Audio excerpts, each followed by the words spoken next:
All right, let's bring in now Hawaii State Senator Gilbert Keith-Agaran. Senator, thank you so much for your time. I know right now, very hectic right now. Senator, right now the focus is on the search for the missing. What is the latest that you can tell us about that? Yeah, good morning, Nichole, and thank you for having me.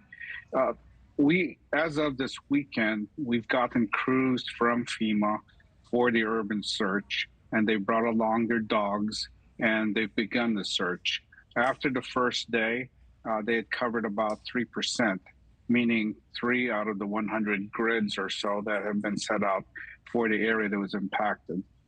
After that search, there was an additional request for additional crews, and FEMA agreed and will be bringing additional crews. As of last night, the latest number, of course, is 96 confirmed casualties. And we expect that they'll probably find more.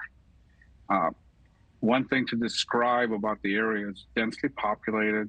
It had different kinds of structures. You had commercial buildings, you had apartment buildings, you had single family homes.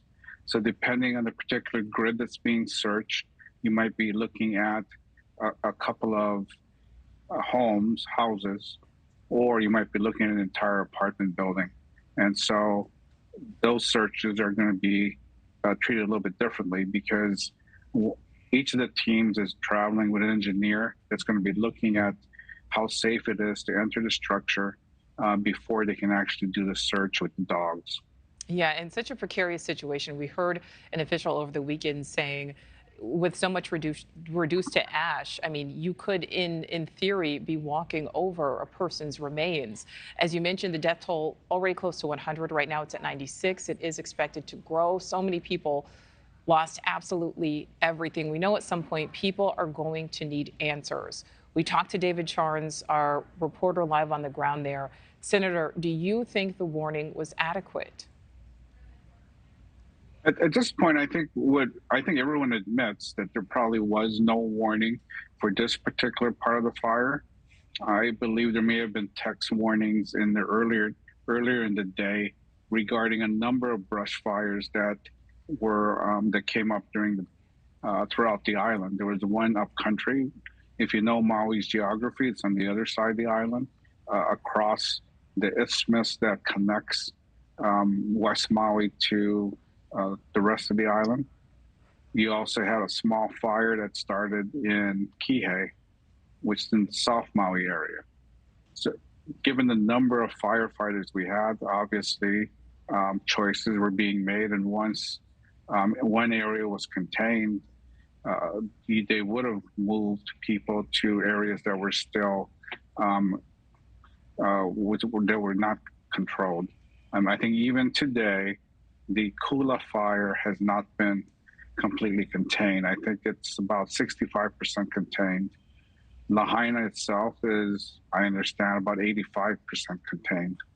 All right. Senator, obviously there's still so many things to sort out with all this, but looking toward the future, trying to stay positive, what does that look like? How does Maui, how does Lahaina specifically come back? Will it? I think the recovery will be a long time, and I think it's one of those processes that will have to involve the entire West Maui community and the people who owned the properties that were destroyed. It's not going to be short term. There's a lot of things that are being planned right now, including school was supposed to have started last week, so we have a lot of children, and we need to decide where they're going to be going to school. And I think tomorrow the DOE will be making that assessment and making plans on how best to have our children back in school. Well, I know there's so much work ahead of everyone there. And Senator Gilbert Keith-Agaran, we certainly appreciate your time. We wish you only the best. Our thoughts stay with you and with the people of Hawaii. Thank you. Thank you very much. Thank you for watching. Go to newsnationnow.com to find News Nation on your television provider. And don't forget to click the red subscribe button below to get more of News Nation's fact-driven, unbiased coverage.